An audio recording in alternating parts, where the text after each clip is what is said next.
I promised in the previous video of mine, in this video, want to find a general case of my previous special case where the limit of this integral as n approaches infinity equals to 0.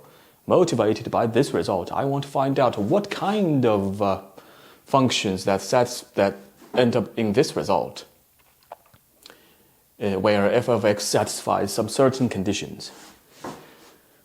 Conditions, for example, just like sine of x, the absolute value of sine x is less than or equal to 1, and things like that. So, I'm going to use the lemma of Arzela. Arzela controlled convergence theorem that says if f sub n, which is a functional sequence which converges to f of x as n approaches infinity. For example, if f sub n is x to the power n or over n, something like that, as n changes, the function also changes. So also if f sub n is Riemann integrable over this interval ab for every small n as long as n is a positive integer, and also if the converged to f, if f is also Riemann integrable, and if f sub n of x is less than or equal to absolute value less than or equal to capital M, where capital M has nothing to do with the value of x or n. In other words, every little n, this function is uniformly bounded. So also, and then we can conclude that this limit equal to this integral, meaning that, remember, f of x is the result of converging f of sub n. Therefore, inside this integral, there is a limit. In other words, we can actually switch the limit and the integral freely without having to worry about, because they actually equal to each other. This is legitimate. Of course, I'm not going to prove this Arzela theorem in this video. Reason number one, because most of its proofs have everything to do with knowledge from real analysis and function analysis. And reason number two, most of the proofs don't make sense to me. It's beyond my knowledge. Perhaps in a future video I will make a proof that involves less knowledge in real analysis and function analysis. And recall that in a previous video I've done the proof of this limit by splitting this integral into two parts.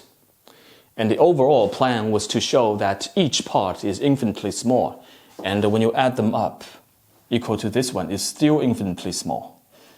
Then let's just look at I1. This is I2. I2 is fine. Let's just look at I1. In the end, I've shown that I1 is not only greater than or equal to 0, but also less than or equal to this value, holding epsilon constant. Since epsilon is constant, therefore half pi minus half of epsilon is strictly less than half pi.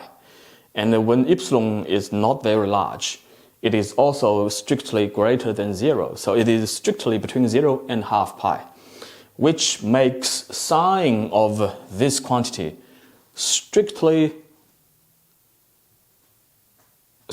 larger than 0 and less than 1, which allows us to say, okay, if we raise this quantity to the power of n as n approaches infinity, it should easily approach 0, because the base is already strictly in between 0 and 1.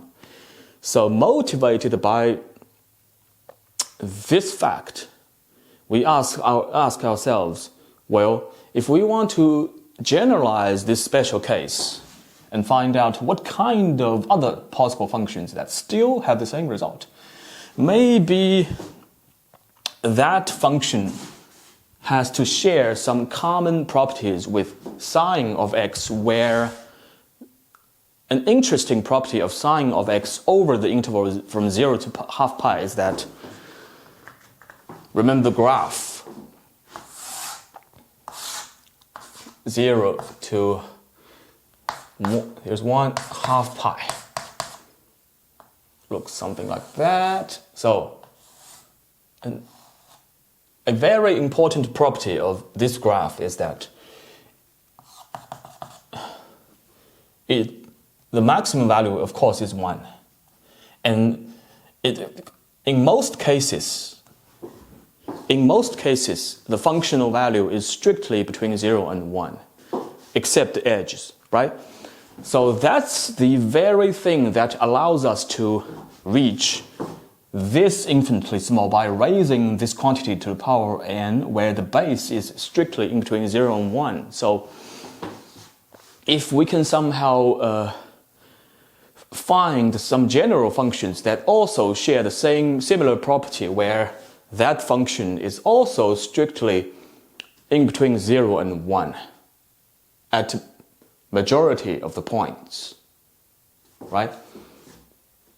So in other words, we ask ourselves, maybe we can loosen the condition, say, since we here allow the function value to be equal to 1 at just one edge, how about we let our general function f of x equal to exactly 1 at 2 edges, or 2 points, or 3 points, or 10 points, or infinitely many countable points? Is it okay?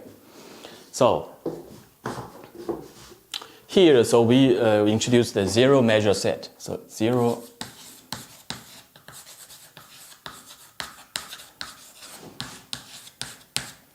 What if our function, the absolute value, what if it is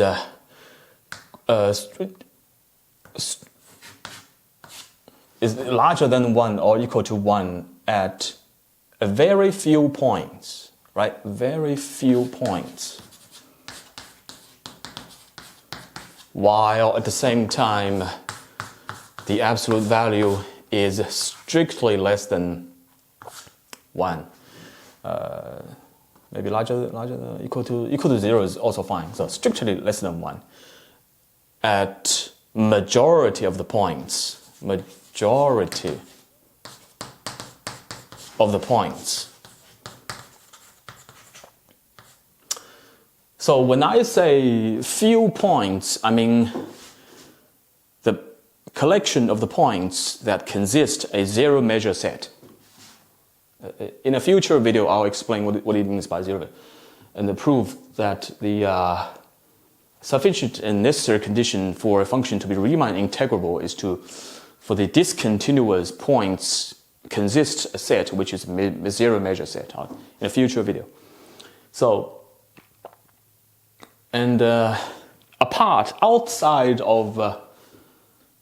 outside of these few points, if the function value is strictly less than 1 at majority of the points, then I say it's okay for us to say that this type of function will give me this result. I'll show why. So let's just say the collection of all the points which make the function value larger than or equal to 1, let's call the collection of those points set E. So set E. E is, put it into description, x bar, where f of x absolute value is larger than or equal to 1. Such collection of points is denoted as set E. Okay. Then I want to look at,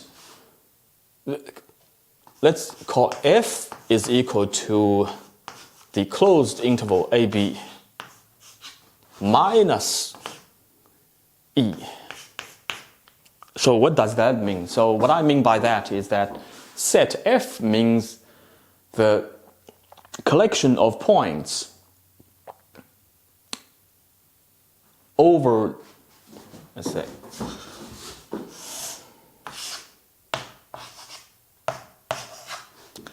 so the collection of the points over closed interval AB excluding those points. So whatever that's remaining after we exclude those points, whatever that's remaining is our collection of points. Let's call it set F. So according to the sufficient and necessary condition for function to be Riemann integrable, then we say a function is still Riemann integrable after we just simply get rid of the points which make up a zero measure set. And the overall result of the integral still remains the same. That's the best part about, so then we can say, all right, then the integral of this from a to b of, let's say, f of x, right, previously, what did I use? Okay, let's just use fx bracket, and also let's use x bracket quantity to the power of n, because I want to look at raised to the power n, what will happen. This. Like I said, if we just simply get rid of the points which contained in in this set, 0.0 measure set, we can make sure the integral is still the same. So originally integral from the entire AB interval. Now we are integrating over set F.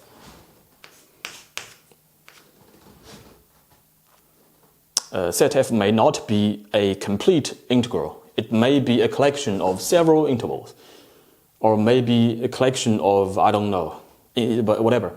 So in the end, F is a point set, right, over AB, right? Not the complete AB, but so f of x raised to the power n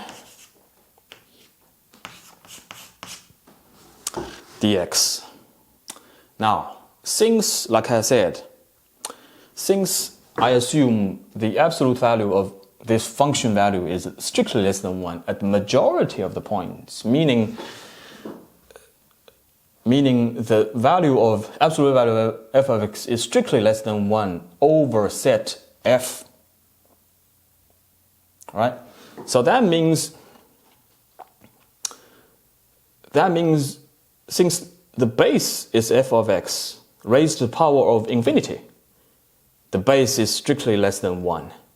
The absolute value is strictly less than 1. Raised to the power n, of course. Then I can safely say that I can safely say that f of x quantity raised to the power n easily approaches 0 as n approaches infinity.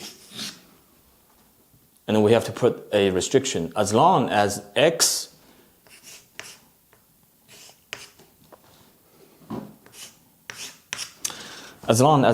belongs to set f, right?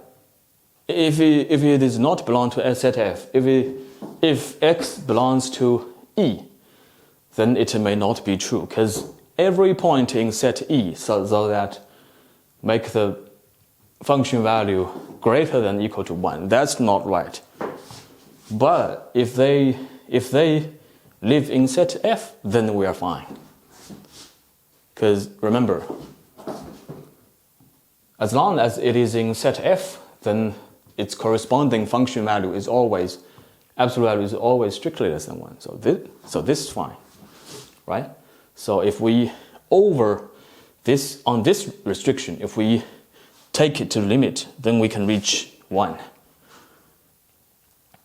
Okay. Now, like I said, using Arzela convergence theorem, as long as f of sub n approaches f, so is that satisfied? What's our f sub n? Our f sub n is this. F of x raised to the power n is our functional sequence, right? Is it convergent to some function f? If we raise it to the power n, yes, it converges to some function, a constant function, value of 0, right? So this is satisfied. Is it Riemann integrable for every f sub n? Of course, here we have to assume that every is always Riemann integrable.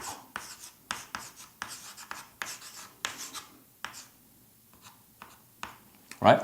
So that when you raise it to the power of some constant n, it is still Riemann integrable. And well, is f Riemann integrable? Like I said, f is just 0, constant. Of course, Riemann integrable. Is f sub n of x uniformly bounded? Yes. Why? Remember, f sub n, so f sub n is this, like I said. As long as x is within set f, then f of x is absolute value is strictly less than 1. Then, which means 1 is my capital M, it is really uniformly bounded regardless of the value of x nor n. Because if you raise it to the power of n, it is of course strictly less than 1. So this is also satisfied. Then we can safely conclude that the limit and the integral can actually be switchable, meaning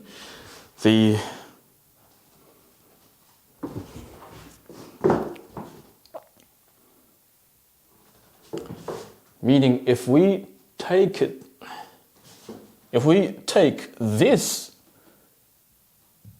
as a limit, as n approaches infinity, take this limit, right? If we let n approach infinity, regard this as some kind of sequence, right? So let n approaches infinity. It should equal to changing the order. First, take the limit, then take the integral, right?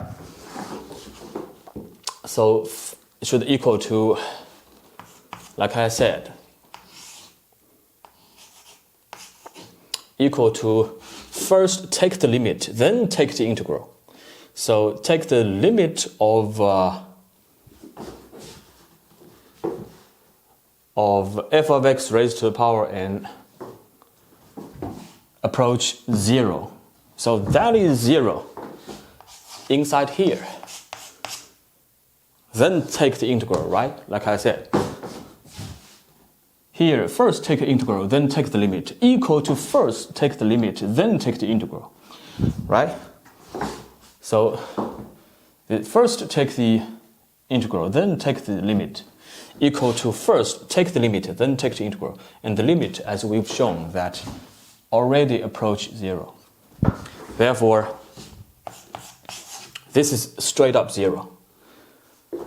Therefore, in other words, the limit of this, as n approaches infinity, actually equal to 0. In other words,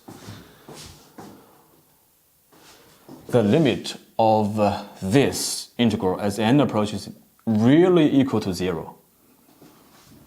Right?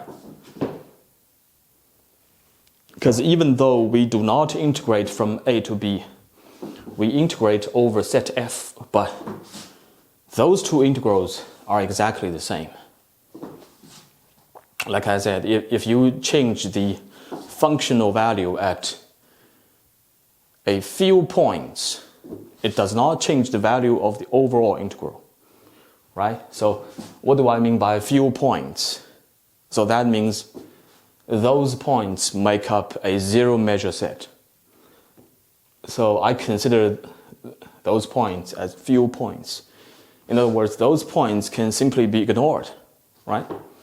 Because the remaining points, I regard them as the majority of the points of the set.